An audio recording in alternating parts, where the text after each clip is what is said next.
Hello and welcome to TRIGGERnometry on the road from the USA. I'm Francis Foster. I'm Konstantin Kisin. And this is a show for you if you want honest conversations with fascinating people. Our terrific guest today is an author and former Hollywood screenwriter. Andrew Klavan, welcome to TRIGGErnometry. It's great to see you guys. Listen, man, it's an absolute pleasure to have you on the show. There's so many things we're going to talk about that I can't wait. But for anyone who is not familiar with your story, it's a very interesting one. It's a very interesting journey you've had in terms of your religion and views and all sorts of things. So who are you? How are you where you are? What's been your journey through life? Well, I've been a writer all my life. It's all I ever wanted to be. I was a mystery writer. I kind of fell in love with the American tough guy writers when I was a kid. And so I made my way as a mystery writer and did very well, won awards and had movies made. And then, as you say, I kind of thought before I age out, which is I think about the age of 22, I wanted to try Hollywood. So I went to Hollywood and I did that for a while. And that was working well, except that you were hugely successful. Don't underplay yourself. What's that? You were hugely successful. I was doing quite well, yeah, in Hollywood. I mean, in Hollywood, you can do well without any movies getting made. You just sell the scripts. You're making a bundle, and it was... I was having fun, but unfortunately, I had been living in the UK for 7 years, all through the 90s. And I came back, and shortly after I came back, 9/11 happened.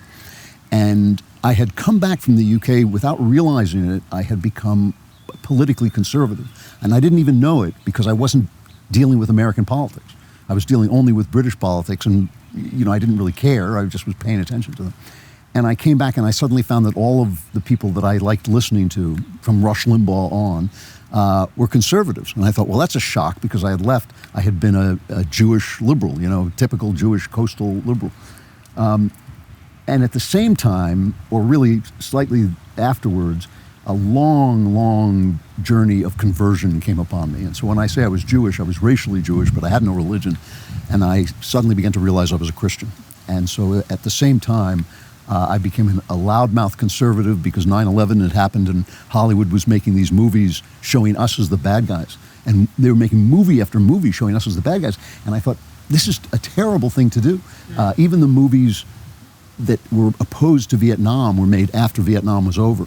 And so I started to talk about that and write about that. And I even went to Afghanistan and had myself embedded with the troops so I could speak with authority. And I said, you guys are really messing this. This is wrong. It's wrong when their guy, it's not wrong to disagree with the war, but while our guys are being shot at, you shouldn't be making movies like this.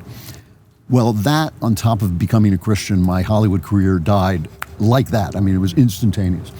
But simultaneously, because God does take care of his poets and his fools, and on both, I started to do these kind of satirical videos about conservatism, and that became a second career.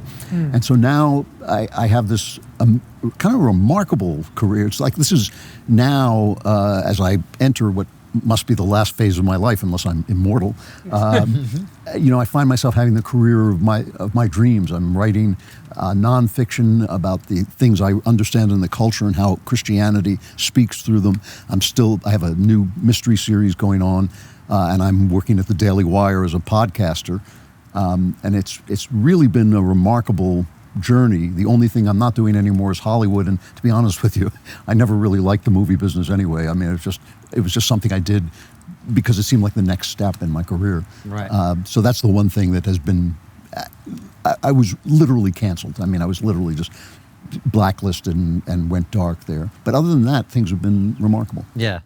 And one of the things you said to me, because we met here last year, and I still remember this, we were talking about screenwriting and writing in general, and you said, every great story begins with a boy and a girl. And once I got past the transphobia and the homophobia of that statement, it really made me think, because that is so fundamentally true. Yeah. And yet, I think we've become quite uncomfortable with telling a story as basic as that, or a story that is based on such a simple thing. Well, women no longer exist as characters in the movies. You cannot go to the movies and see a woman who is anything like a woman that you would actually meet unless you date wrestlers. I mean, probably. When you talk about, before the camera started rolling, we were talking about all the controversial things we say and how people get angry at us. Yeah. Maybe the thing that made people angrier than anything else I've ever said on the air was I saw a show, The Witcher, in which the woman was fighting a duel, and I said, women can't fight duels with men. That's not the way that works. I mean, if it's the Middle Ages and you're in an actual battle, not on a fencing field, those guys were like, it's not like you'd be fighting me. You'd be fighting a guy, this gigantic guy, and he'd come and just wipe you off the face of the earth. If you have a character in a fantasy who's a woman, she should have some magical power, because women do have that. But you can't keep putting women in who fight, because that doesn't happen in real life. And when my daughter was growing up, there would be a scene and a woman would punch a guy, and the guy would roll ass over a tea kettle out the door. And I would say to her, if you punch a guy, the first thing that happens is your hand breaks. And the second thing that happens is he beats the living crap out of you, And so don't ever think that that's a real thing. So feminism destroyed the character of the woman. And yet that's what stories are about. They're about whether a woman can be womanly enough and whether a man can be manly enough to keep life going, to keep the planet, the human race continuing. And in telling that story, you are telling an essential, what's called a psychomachy, the inner battle that we all fight to bring together the pieces of ourselves, because we all have female and male elements, and when you put those together, you are getting something like the image of God, in which we are made. And so that story is the story. And once you lose that story, you're not telling any story at all. And it really is interesting. I mean, I went just the other day, my wife and I went and saw the new Dungeons and Dragons movie. And the first thing that happens is a giant bad guy comes in. This is a classic scene, because this is the scene where Brad Pitt is reading the script and says, oh yeah, I want to play that part. Bad guy comes in, he's a monster, he's huge, comes up to a woman, the woman just beats the crap out of him. And I thought, yeah, you've already lost me, the rest. And in fact, the film is entertaining, it's beautiful, but it's dead inside. It has no inside, because that character, that female character, women no longer know who they're supposed to be, and they get insulted if you say to them, well, you may be many things, but the one thing you're not is a man, And so you have to understand what you are as a woman, and that has been outlawed as an idea. And it signifies something in the culture to me, that very basic, it's the core, it's like a house without a foundation. Right. Well, I wrote this book, The Truth and Beauty, and in it I have a chapter on Frankenstein by Mary Shelley. And I point out that when people read Frankenstein, it really starts the science fiction genre. She basically invents the modern science fiction genre. And when people read that, they always say, well, Frankenstein wanted to be God. He wanted to create life. And Mary Shelley herself said this. And I thought, no, men do create life. Men and women do create life. He wants to replace not God. He wants to replace the mother. He wants to create life without a woman. And that is, to a large degree, what science fiction is about. And to an even larger and worse degree, what science is about. It has been a long attempt to eliminate the fertility and the difference of women, because men are afraid of that power. And that's what Mary Shelley, I thought, foresaw. That, if you think of a movie like The Terminator, the machines take over and the people rebel. So how do they stop the rebellion? They go back in time to kill the hero's mother. And if you watch that first brilliant film, the woman they want to kill, she has nothing special about her except she's a girl. That's her superpower, And they know they've got to kill her, because the machine world depends on women being taken away. This is, just right this moment, people were yelling at me on Twitter because I said we should boycott Anheuser-Busch for putting a boy pretending to be a girl on one of their beer cans. And they said, oh, this is such a small thing. Why are you getting so upset? This is everything. This is everything. The role of women in a society who, after all, create humankind, is everything. And that's why societies that have freer women, who liberate women, who have respect for women, that's why they thrive. And societies that don't get stuck in a kind of medieval half-life. And it's important, because soon there'll be machines that give birth. And then we'll turn to women and say, and what's special about you? I can run faster than you. I'm stronger than you are. I can do math better than you can do it. What is it you do again? And they'll have lost their vocation. It's a dangerous, dangerous moment. And because our humanity depends on them. It's such a profound point, and that is really what we're seeing, and right. We're seeing it right the way through our culture.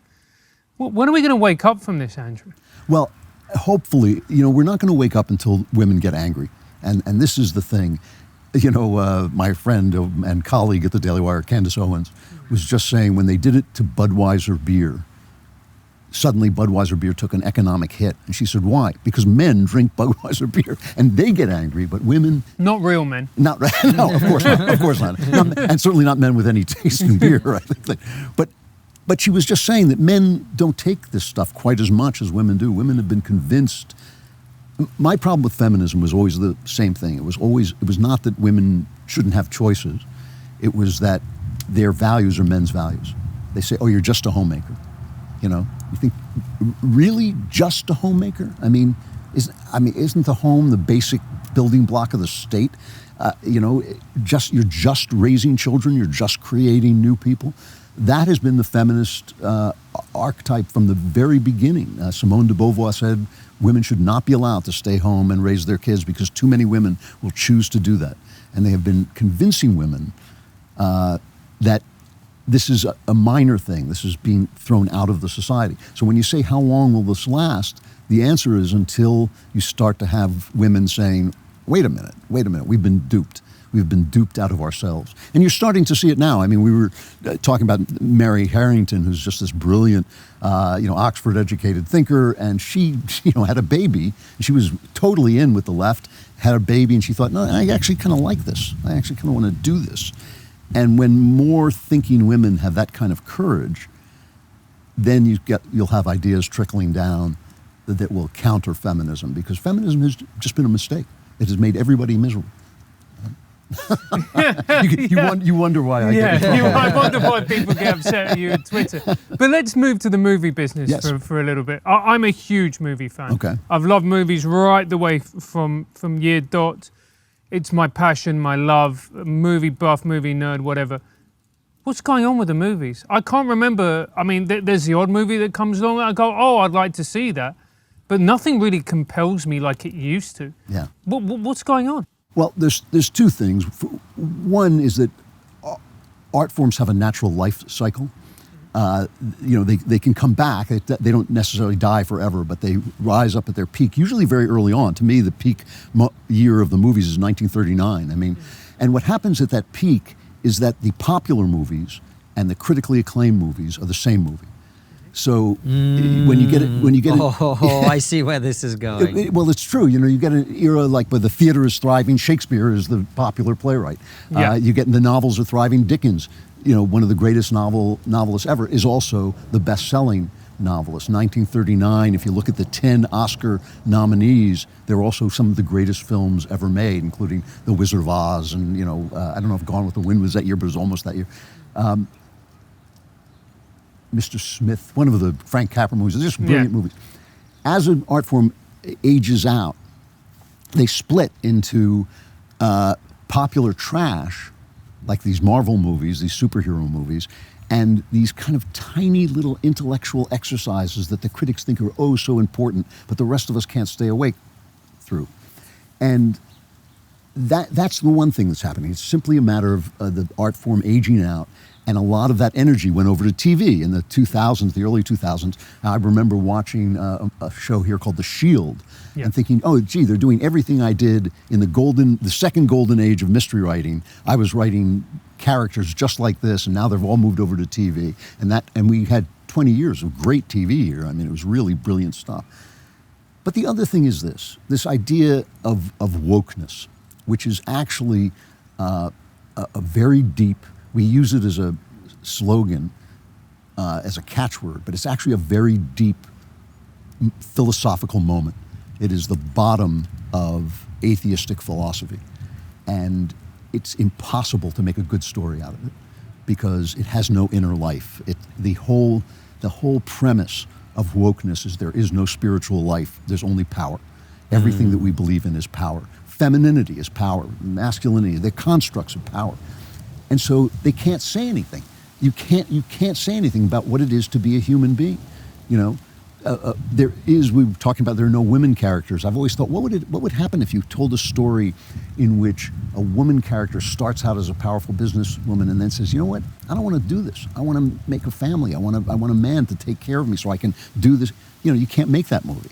And yet, that is the movie, right? You can't make a movie where a guy comes to town and builds a business and he's the hero of the movie, you know, because it's all about power. So if he has power, he must be the bad guy. When you get rid of the spiritual life, there's only power, and that's not a good story. Wow. You know, Yuri Bezmenov, who, I don't know if you're familiar with him, he was a KGB defector from the Soviet Union. Yes. He has lectures on YouTube, and this is one of the things he talked about, how in the movies at a certain point, the police, the generals, the army, they all became the bad guys. Right. The criminal is the good one. The KGB, not the KGB, the army colonel, he's always the dumb one, the whatever. But I want to come back to the first of those two, Andrew, because what you're talking about is a perfect metaphor for politics more broadly.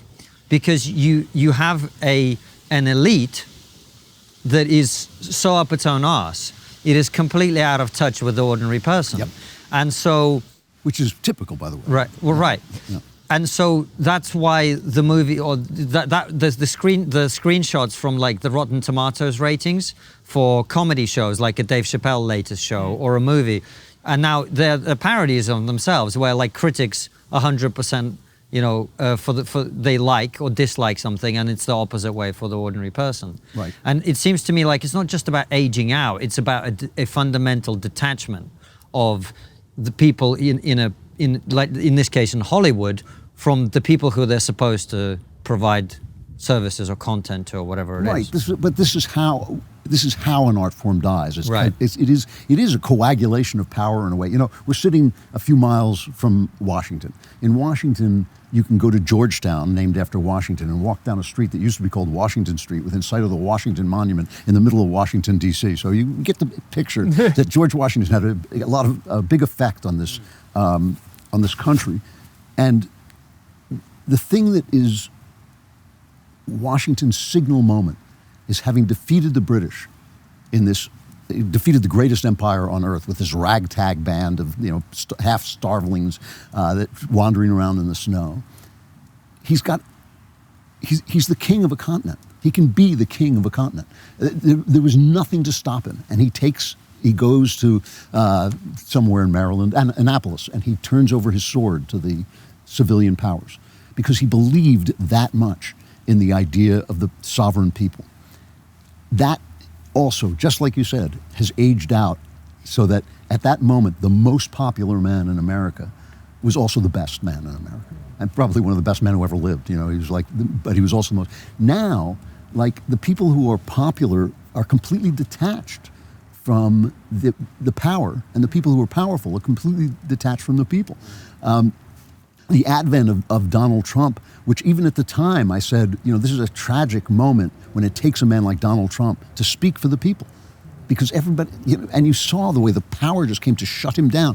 This is not about whether Trump's a nice person or a good person or anything like that. It's simply what he represented to people for 50 years. For 50 years, the powers that be told people in this country, you stink. Your country stinks. Your religion stinks. The color of your skin stinks. Everything about your history, it stinks. You know, like your God doesn't exist. And then they thought, well, why did they elect Donald Trump? It's like, you know, my feeling was, you're lucky they didn't show up outside your house with a torch and a pitchfork and toss you into the Potomac. You know, this was the nice thing. Electing Donald Trump was the nice thing to do. So you're absolutely right. I mean, I think that as people think their way out of morality, as they think their way out of your individuality, the importance of your individuality. It's easy for me to feel my individuality and my reality, but you have to sort of really think about it, to think, oh, you know, maybe that guy sitting across from me is just as important to himself as I am to me, and that we're both equally important to God. Then you have art, then you have the Enlightenment, then, you know, once you get that idea, then you have all the kind of beautiful things that Europe produced.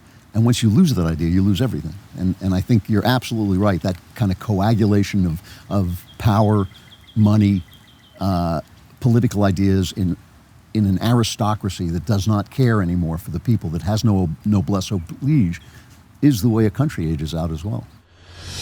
Hey KK, do you like trigonometry? Of course I do. Incredible interviews, fascinating guests, phenomenal live shows, and hilarious raw streams. In that case, you need to join our locals, so you can have access to even more brilliant content. That's right, you get the chance to win incredible prizes, ask our phenomenal guests your questions, access extra content, and now the only place to watch our Raws on catch-up is on Locals. Our Raw shows still go out at 7 p.m. UK time, 2 p.m. Eastern as normal. But if you want to watch them after this time, then you're going to need to sign up to our locals. Raws have now become too spicy to stay on YouTube, so they're only available to watch back on our Locals page. All you need to do to sign up is click on the link below this video, and for just $7 a month, you have access to all of this brilliant content. $7 a month, even for someone of my persuasion, that's a bargain. See you all on Locals. And you can see it, but going back to this idea of the movies, where the values that America used to embody and used to celebrate, if you think about the movies of the 80s and 90s, strength, resilience, independence, taking responsibility for yourself. You look at the movies now, it's unrecognizable. You think to yourself, what message are you trying to send me? How are you trying to inspire me? Yes, that is, it's an amazing thing. The people who built the movie industry, the people who made the movies I love and probably you love as well, many of them were immigrants, many of them were Jews. And they loved this place. They loved America. I mean, because they'd seen what the rest of the world was like, especially the Jewish guys. They knew exactly what they had going on in America. And they were liberal in the sense that they wanted to be included. But they were businessmen who thought their business depended on the audience liking what they did. So if the audience was Christian, they'd give them Christians. They have a scene where the Christian guy would be nice to a Jew, and then that would give you a good feeling, and they would say, yes, we're part of this country too, and everybody said, yes, you are. That was great stuff, but they may not have loved the people individually, but they loved them as the audience. They were their source of their income, they were the source of their popularity, their power, everything, and they served them. They served the people. Partially because the studio system was destroyed by the courts.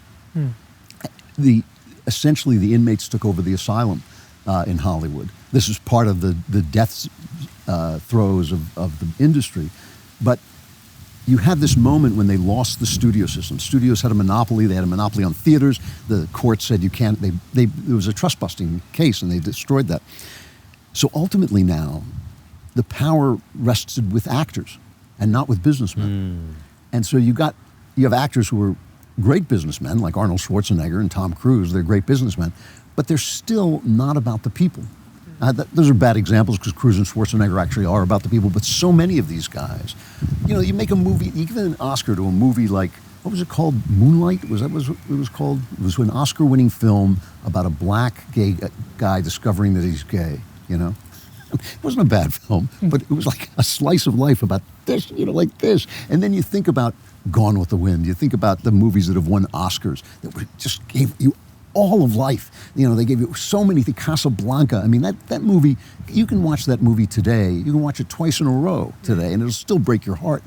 Whereas, a black gay guy in the ghetto is an interesting story. I'll watch that once, but it's not telling me something that I need to know to get forward in life.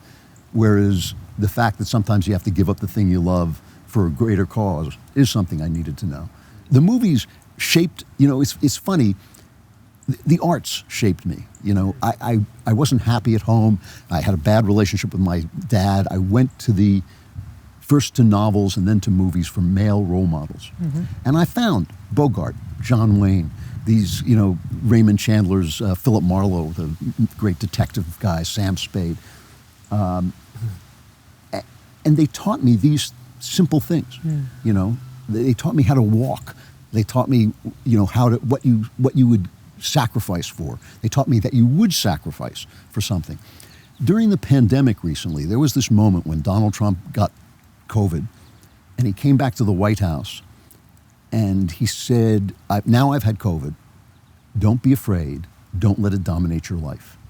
And there is this montage that I play on my show from time to time of the news media coming out going, what a horrible thing to, of course you should be afraid. Of course, this could kill you. What's wrong? And I don't know if I was the last person in America with all those movies in my head saying, wait a minute, there are things that are more important than dying. Yeah. like slavery, like losing your freedom, like losing your dignity, like, losing the chance to be the thing that you want to be. People have died for all those things through time. And yet here was the news media, one of them after another, saying, no, that mean, awful Donald Trump, you must be afraid, you must be afraid. And then they sit around going, why would anybody vote for Donald Trump? These are the things we learned from the movies. And we learned them before that from British novels, I think, more than anything else. And these are the things that are gone, in my opinion, from a world without God. Because why would you risk your life if there's nothing beyond yourself? Why would you risk your life for anything if there's nothing beyond yourself? If something doesn't have a quality of the eternal to it, like freedom, like justice, if those things, why would you die for them? If everything is just material, you're here, you're gone, meaningless. And that's the reason I'm such a huge Arthur Miller fan, the playwright Arthur Miller. And it's why, for me, the play The Crucible resonates harder than ever, especially now. Yeah. When you have Proctor, and he gives John Proctor at the end when he's about to die, and he refuses to give up anybody else, and he says, "But leave me my name. That's all I have. That's all any man has." Yes, and then think, of Andrew Cuomo, who was made a hero. He was the governor of New York, Yeah. and he was made into a hero, the anti-Trump. Yeah. And he said, we have to do all this stuff because it's death, and nothing is worse than death.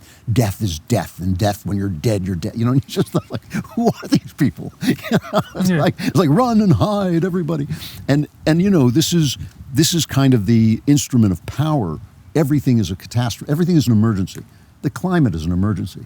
You go like, it's a little warm today. Oh my, it's an emergency. Give me more power. Racism is an emergency. Racism is a health emergency. Give us more power.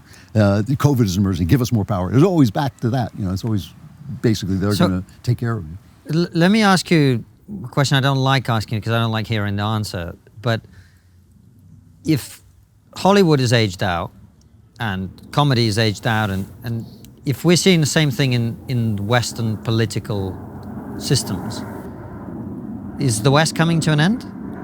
Well, it's a good question. The West has come to an end before, and it came slowly back. My guess is I don't think so. Something is coming to an end, and when things come to an end, it's a very dangerous moment. The baby boom generation is dying. There's no generation to take their place. I did a show recently about King Lear, which is about the same situation. The old man is dying. There's nobody to take his place because they haven't learned the things you need to learn to take the last generation's place. The post-World War II order is dying. The post-Cold War order is dying. A lot of stuff is coming to an end right now. And in times like that, certain things happen. There's gender confusion. Always gender confusion in moments like this.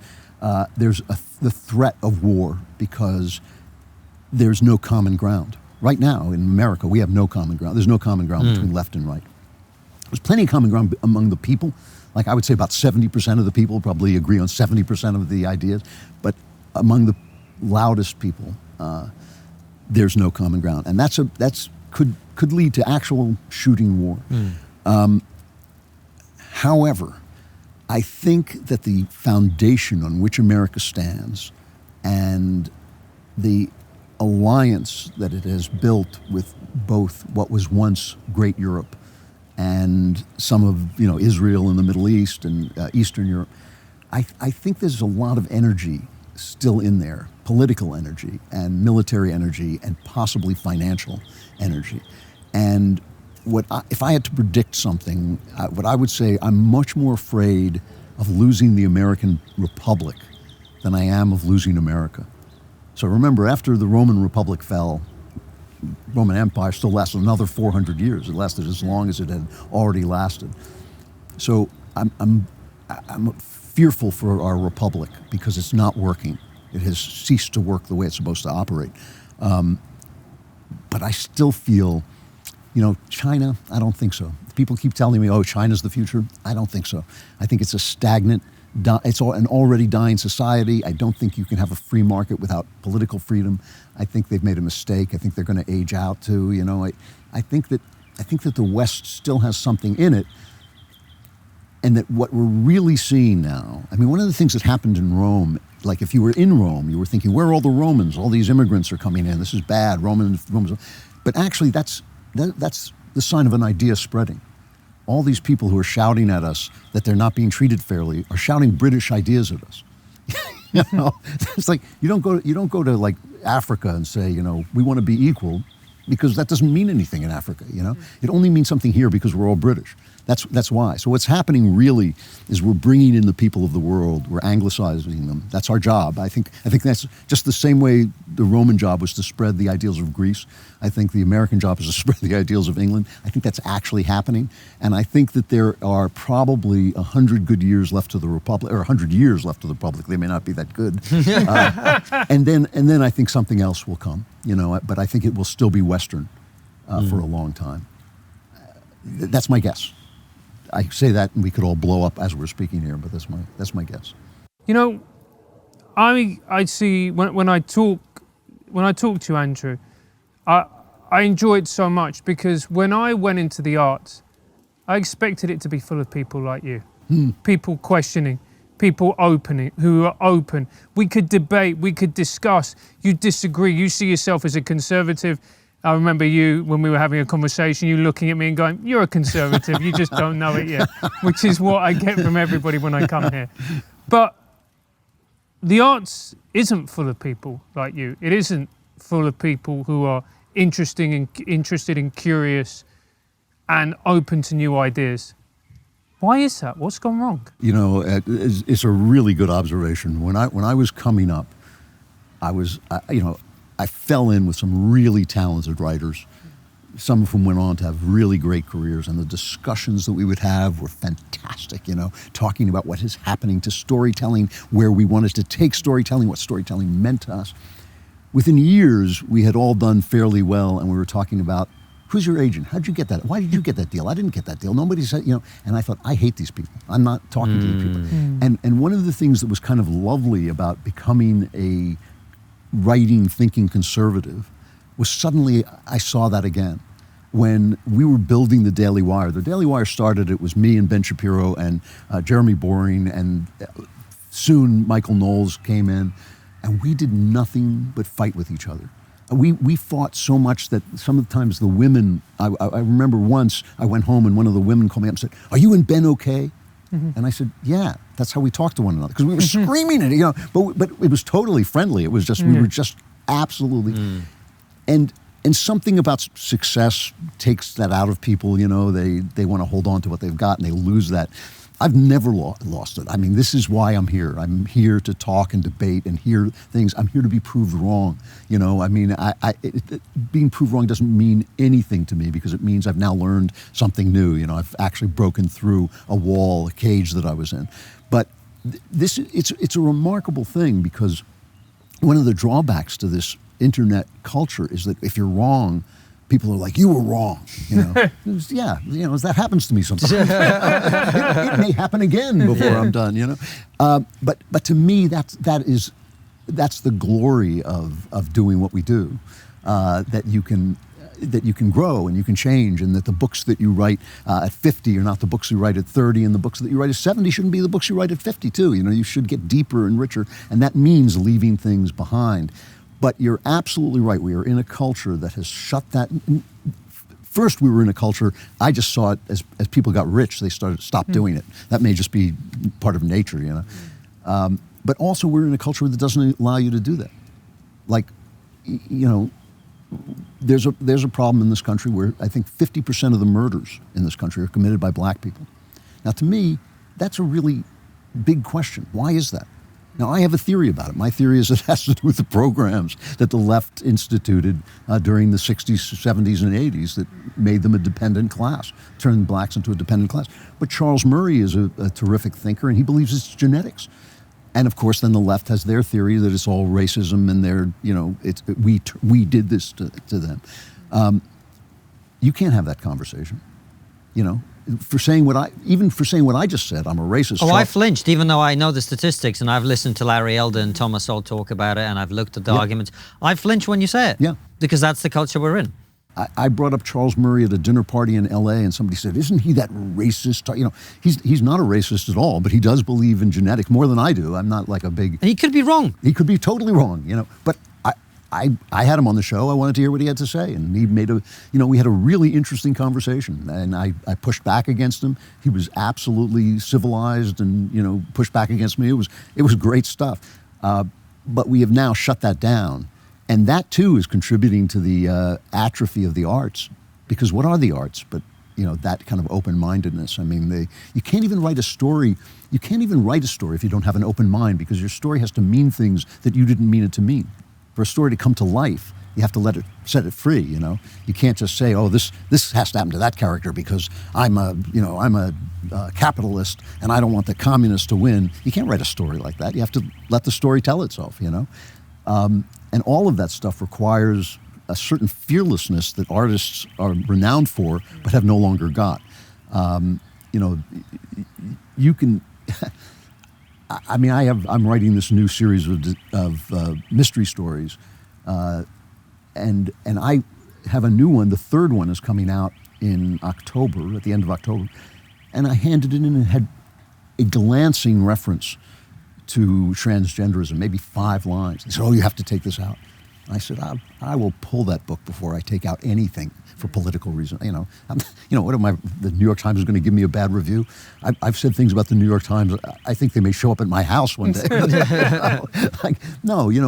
That's insane. It's insane to have to kowtow to, a bunch of basically adolescents who've been taught something in college and don't know enough to disagree. I mean, it's very stultifying, and it's also, as you say, it's dull. I want to be with people who disagree and are fearlessly disagree and don't call each other names. When they say something. And Andrew, forgive me for saying this, but what you're describing to me are old school liberal values. Yes. So this is what I find mind-boggling. I'm 40 years old. When I was a young guy watching comedy and being inspired by it, the people who were really pushing back against the dogma of their day were people like George Carlin and Bill Hicks, whose targets were religious conservatives. Right. So if you talk about stultifying, they were the ones. Bill Hicks' last Letterman appearance wasn't broadcast for, I think, over a decade because he made fun of religion, right?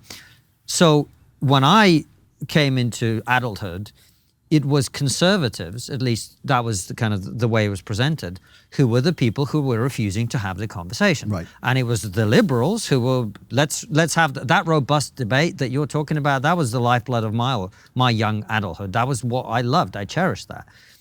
So what happened? How like you talked about it in your own life. You were this, liberal, went over to the UK, came back conservative.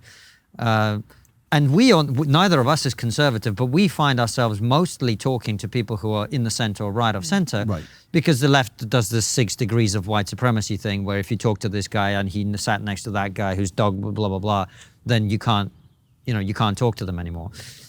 How are the three of us sitting here? Well, because when I said to you that, Francis, that you're a conservative, I said this to Mary Harrington, who also tells me she's on the left, but there is no left. There is no, in the 50s, I think it was, a famous literary critic named Lionel Trilling said, there is no such thing as an intellectual conservative. There are no conservative ideas, there are only conservative gestures. It was a very snooty thing to say, but he had a point. Now that's true of the left, but it's not true of the right. On the left, there are no ideas. There are no ideas on the left. I mean, their ideas are like, yeah, you can print money because that's fine, and you can't arrest black people because they're brown, they have this color skin, and you're white and therefore you're evil. Those aren't ideas. Those are gestures. Those are kind of virtue signaling movements of the chin, but they're not like something that you can debate in any serious way. A man can become a woman, as if. Yeah. Like what are you even talking about? On the right, basically, the right now contains those people like me. I mean, I always say this. I always say I'm a conservative because I'm a liberal. I'm a conservative because I want people to be free. I want other people to be able to have the life that they want to have, not the life I want them to have. I know how everybody should live. I could explain to you, but it's none of my business. That actually is my religion. That's actually in the Gospels. Leave people alone. Don't judge people. Let them do what they're going to do. Let them work out their salvation with fear and trembling. That attitude is now a right-wing attitude. So if you have that attitude, you are somewhere on the right. How did that happen? Well, I think it happened because ideas, first of all, follow themselves out to their furthest extreme. And the idea that the government is the solution to problems has followed itself out to its furthest extreme. But also, power corrupts. And the left has so much power. This is what killed me during the Trump administrations. They called themselves the resistance. So I thought, you've got the deep state, the deep government, the permanent government. You've got the media. You've got the entertainment and the news media. And you've got big tech. The academies. You've got now the corporations. You've got big tech. What are you resisting against? I thought, you're resisting the people. You're resisting the ordinary guy. So, the idea of the left has played itself out. As I keep telling my friends on the right, if we come back and win the power, we'll become corrupt because power corrupts. I mean, that was the whole point of the country. The whole point of this country was to create a sort of Rube Goldberg machine that every time somebody came too powerful, somebody else knocked them down. You've got the states, we've got the federal government. You've got the courts, we've got the states. Whatever it was, there was always some power center to take it away. But beginning with the turn of the century, beginning really with Woodrow Wilson, the federal government started to become so powerful, and that is the left wing's dream, to have a federal government that can tell everybody what to do. So they won, and when you win, you lose. When you win, your ideas stagnate. There's no one they can't crush. There's no one they can't destroy. There's no idea they can't demonize. There's one. Now that's not quite true, but for the last, say, 30 years, there's been one conservative news station, Fox News. And all you heard was, Fox, oh my God, Fox. You would say to people, like I heard yesterday on Fox News, Fox, no, don't tell me about Fox News. You think, like, there's one news station, and that's the problem with the country, is that one group of people. Now it's Tucker Carlson. Tucker Carlson, I don't always agree with Tucker Carlson, but he's like you mentioned his name, and it's like you mentioned Satan. They're so powerful. They can demonize anybody. They can silence anybody. They can cancel anybody. So why should they discuss things? Why should they discuss anything with anybody? And so that, to me, is death. If it's all about power. It's all about power, and we have forgotten, if you go back and read the Federalist Papers where they're arguing for the Constitution against the people who didn't want, who thought the federal government was going to get too strong, they only turned out to be right several hundred years later. All they talk about is power. All those papers, Madison and, all these guys, and all they talk about is how do we keep people from getting too much power? And we have forgotten that that's even a problem. So when you say, for instance, we've got all these shootings in this country, these mass shootings, we should get rid of people's guns. Nobody, even on the right, people don't think to say, well, isn't that giving the federal government a monopoly on violence? And isn't that giving them too much power? The answer is always no. Guns save lives. Guns, protect us. We need guns for home protection. That's not why they gave us guns. They gave us guns so the states would have the power to form militias to fight the army of the federal government. That is why they gave us guns. I tried to explain this to a conservative British broadcaster, and he looked at me like I was a savage, And I said, I get it. I don't want people getting shot. But that's why we have guns. Are we not going to at least debate the real reason why Americans are supposed to carry guns? When you say, here's a poor person, I'm going to start a federal program to save that person. My question is, isn't that a temptation? Aren't we giving you money so that now you can buy that guy's vote, essentially? I don't want people to be poor. I want charity to flow in this country. When people are rich, I want the charity to flow to those who are disadvantaged. But don't we even debate how power collects? How power follows money? Are we not even going to talk about that? It's all about power when it comes to politics. That's what politics is. and we don't even talk about it anymore. The idea that, obviously if a right-winger starts to do something, the press will gang up. Oh, he's a fascist, He disagreed with me, he's a fascist. But if the left does something, no matter how much power, a great example. Recently, they indicted Donald Trump on an absolutely nonsense charge. Absolute nonsense. Complete abuse of power by the New York DA. All we heard from the left was, no one's above the law. No one's above the law. I kept saying, but what law was he indicted? I don't know. But all right, no one's above the law. Then the Supreme Court made a decision that Alexandria Ocasio-Cortez, our left-wing firebrand, congresswoman, didn't like. She said, well, we should ignore the courts. So no one's above the law, but they have so much power that no one's above the law if you're a conservative. Oh, you saw it during COVID. You mentioned it earlier, right? We saw it in the UK. Everyone must stay at home for the safety of everyone. BLM happens, everyone must go out into the streets because protesting is a health intervention. Right. But if you protest the lockdowns, then you're right-wing scum and you should have your face caved in. That's the thing. That's power. And when you have that kind of power, you don't argue with that. Why would you argue when you can just silence people and arrest people? And then your ideas die and you have no ideas. And that's basically where the left is now. I mean, they are a rotten branch. And that's why, everything is, what's the word? Everything's circumstantial. So we have circumstances here that may make it difficult to win power back from them, but they're just a rotten branch, and eventually they're going to just break off because they have nothing to say except give me more power. Give me more power. It's an emergency. Give me power. The more I spend time in this country, and I love America so much, I really do, and I hope that I one day come to live here.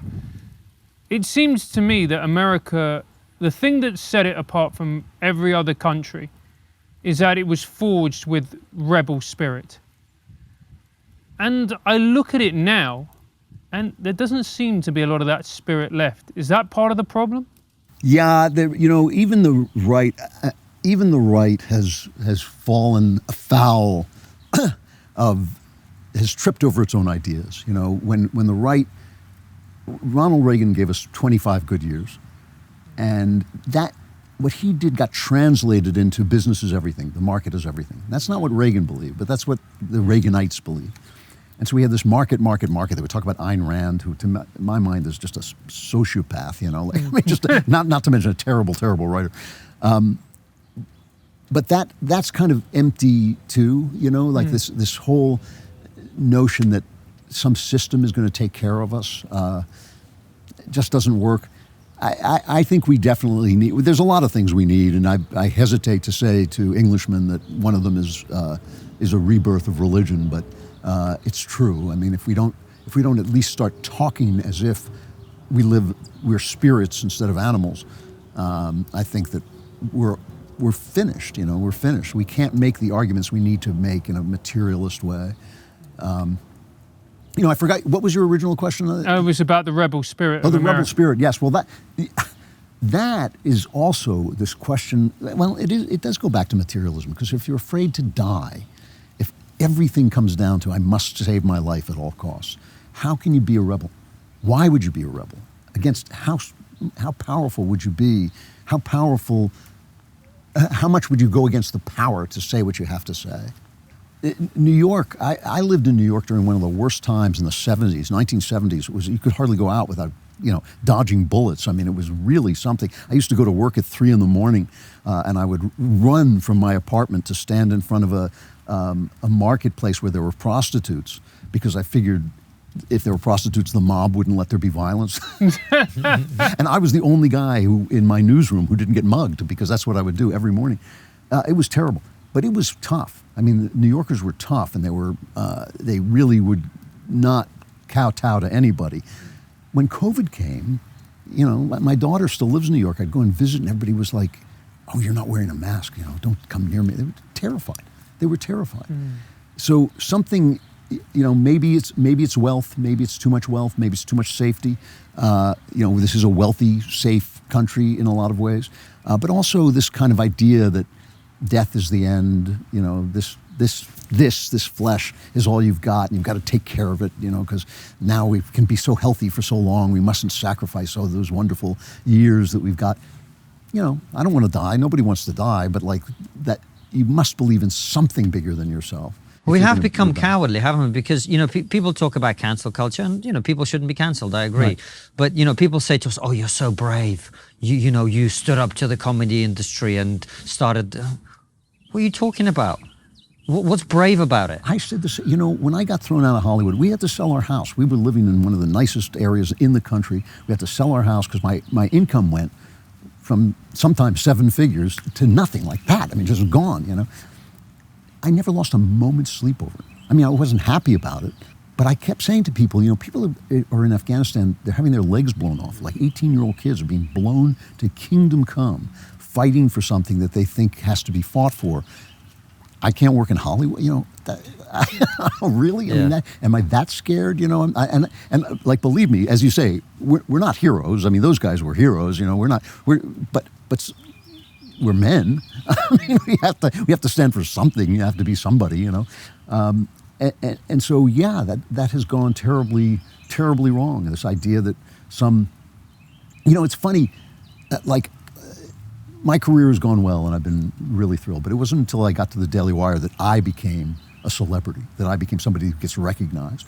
And I remember, and so I was old, I was like, and I remember walking into a hotel and being mobbed like a rock star because I was talking politics on the internet, just like pressed to the wall by like 100 kids. And I thought, well, if this had happened to me when I was 20, I would be like genuinely lost. I mean, I would have genuinely become a fool, But now I think like, it comes and goes, I get it. But this has become so important to people that once they get their hands on it, they don't want to let go of it and they become afraid. Yeah. And the idea, oh my God, I might be canceled. And you see it, it's so pitiful. It breaks my heart to see people come out and say, something so obvious like a man can't become a woman, That somebody, I can't remember who it was, just said, J.K. Rowling is right. Within minutes, she apologized. Oh, I'm so sorry. that kind of Soviet show trial thing. Like, oh, I'm so sorry. I'm a sinner. Please. I Comrade Kisin in this, yeah. When someone has really messed up because they take a screenshot of an apology and then pin it to their Twitter. Yeah, you have to zoom in. Yeah. That's the moment, somebody's done something. They really fucked up. Yeah, they have really messed this one up. I have reached a point where, like, I don't even apologize for things that I should apologize for. There are things you really should apologize for. But at this point, it's just blood in the water to these people, No, you have to apologize when you've done something wrong, Of I course, think. of We course. have to model that, I think, Yeah. more than anything. Don't you think part of the problem with the arts is, to me, the true artists are the rebels, and there's no rebellion anymore. If you think about the great writers, they were the rebels. The comedians were the rebels. The actors, who did we fall in love with? The Jimmy Deans, the Jack Nicholsons, the Marlon Brandos. These weren't people accepted by society. No, that's true. That's true, and they represented that force. Certainly, since the Romantic era, that was the idea of the artist. The artist was a special thing. He was. It almost was a replacement of the priest. But rebellion, yes, but I don't think it's necessarily that rebellion is the key thing. I think it's freedom.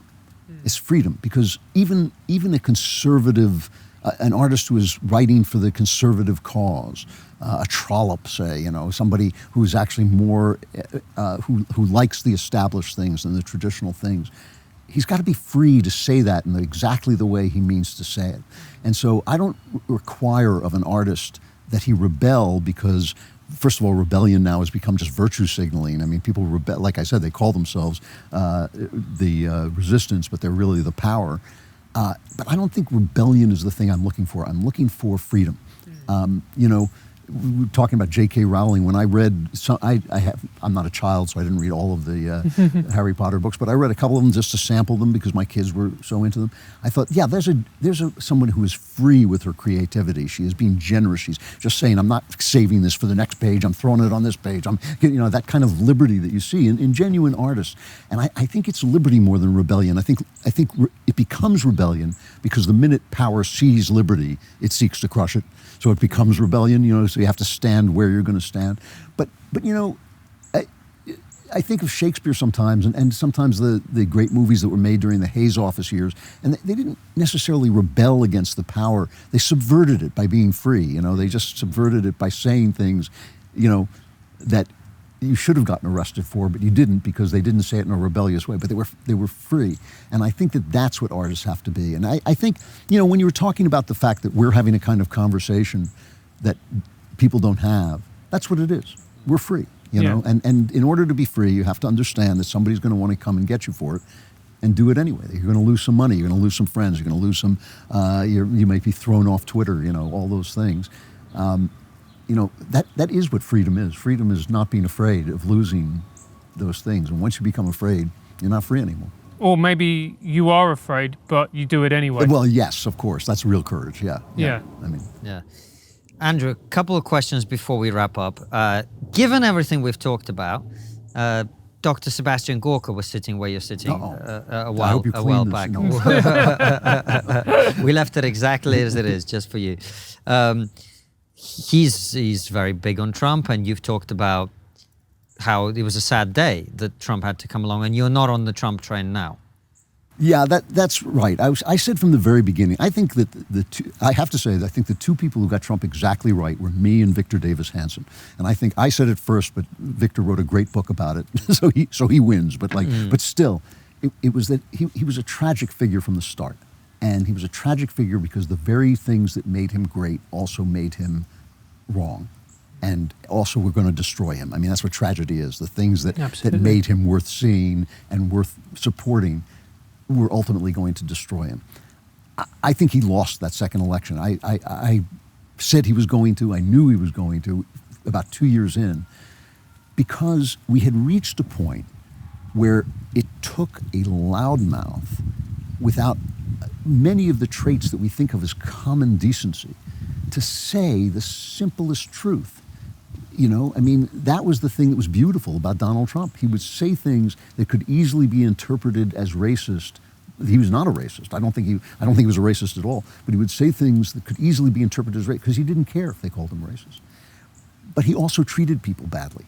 He fired men who you couldn't disagree with them. You can say they're doing a bad job, but he fired men who were deserving of respect in public, or it was like he pulled the rug out from under them. He called people names. He made up names, which is an adolescent thing to do. It all worked, you know. I got it. I understood it the minute I saw the people react to it. I didn't understand it at first, but the minute I saw the people react to it, I thought, oh, he's speaking for them. He is the voice of the people. But at the same time he was the voice of the people, he was also this narcissistic guy without very good manners. And I think that that's what killed him. I think it'll kill him again if he runs. I think he's the only Republican who could possibly lose to Joe Biden. He might not. He might beat him. But I think he's the only one who could lose to him. So you a DeSantis guy? Yeah. I like DeSantis. He hasn't been tested on the national scene, you know, but I really like his fighting attitude. And, as Gorka will tell you, he wouldn't exist if it weren't for Trump. Everything good in the Republican Party has come down from Trump. He recreated the Republican Party.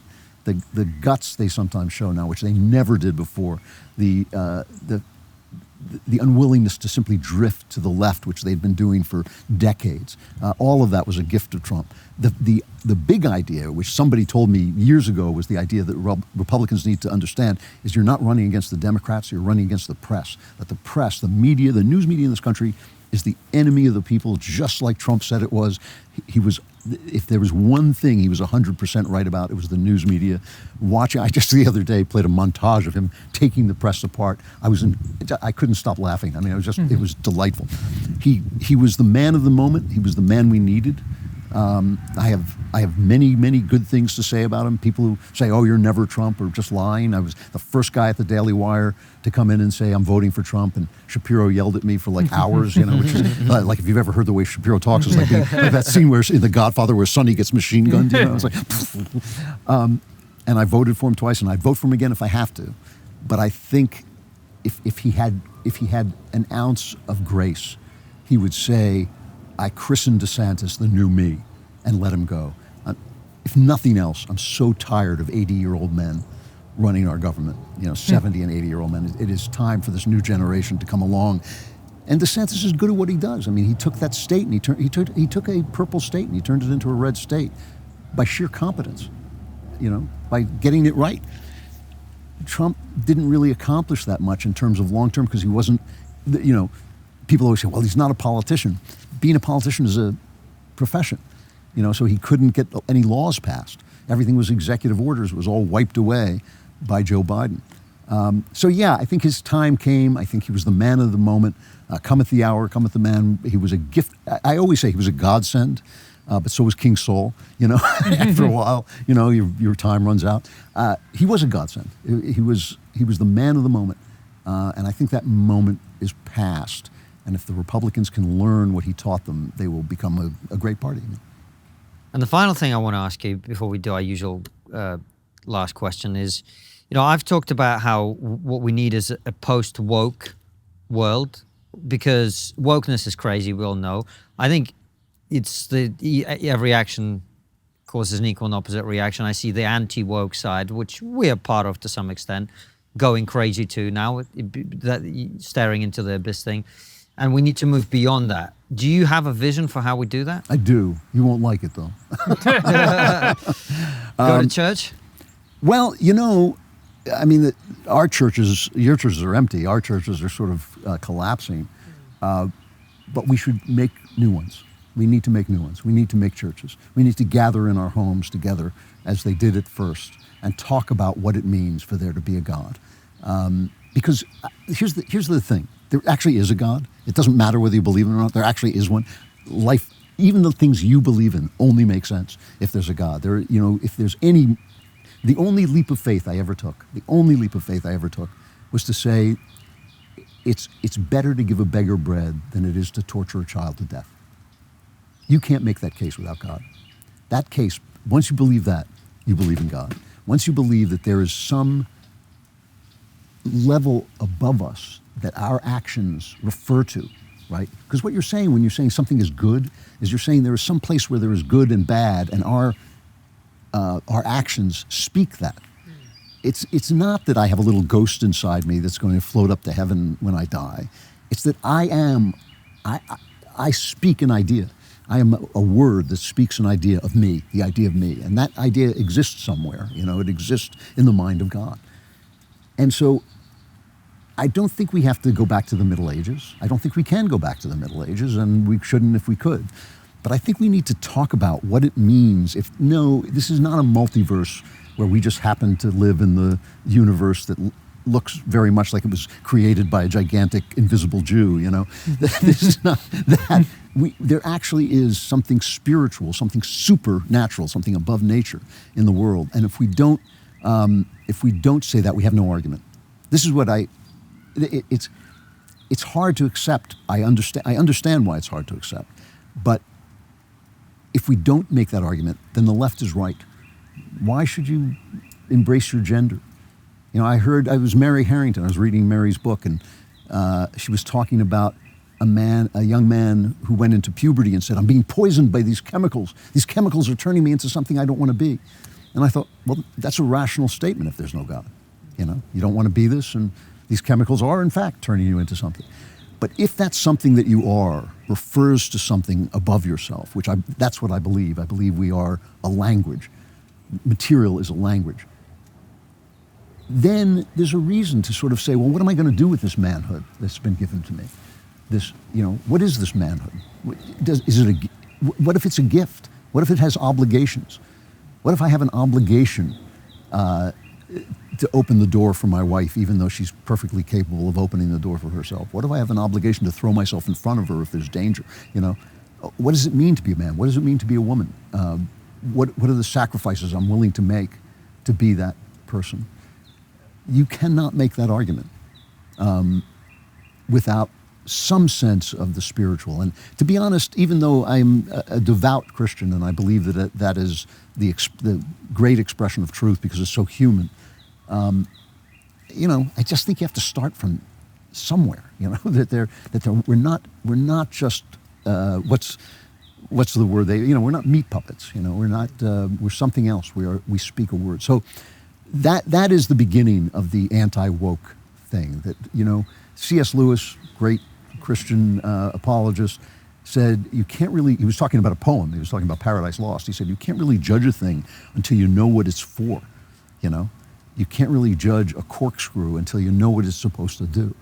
And so you can't really judge people and society until you have you can state what it's supposed to be. And for too long, the right has been saying, well, you're happier if you can make money. You know, yes, America gives you the right to make money, and then you can make more money. And if you can even make more money, you think like eventually people turn around and say, you know, that's not doing it for me. You know, that does it for some people. Some people want to be billionaires. You know, never occurred to me. If I wanted to be a billionaire, I certainly wouldn't have gone into the writing profession. You know, there's something that we're here for, and I do think it involves love and relationship and love of something beyond ourselves that this world only expresses.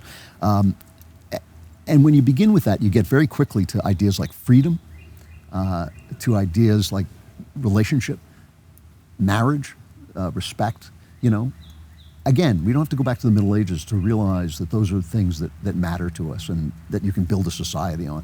You can't build a society on like, oh, you know, you're a black guy, so you committed a crime, but you're not a criminal because black people were oppressed. That's like, you know, then you get what we have in Chicago now, which is being torn to pieces as we sit here talking, the people pouring into the streets, tearing it to pieces. You cannot build a society like that. Woke is right if there's no God. Woke is, some bits of woke make sense if there's no God. And there better be a God. Bingo. If there's not, we're in big trouble. Yeah. Andrew, what a pleasure it's been. Thank you so much for coming on the show. If people want to find your books, if they want to follow you online, if they want to watch you on The Wire, well, how do they do that? Well, you can start by going to andrewklavan.com. Yeah. As I always say, there's no E's in Klavan. It's Klavan. Yeah. But andrewklavan.com will send you to all my other places. And at Andrew Klavan is my Twitter feed. And the Daily Wire, I've got, my podcast is now on every Friday. And it's different.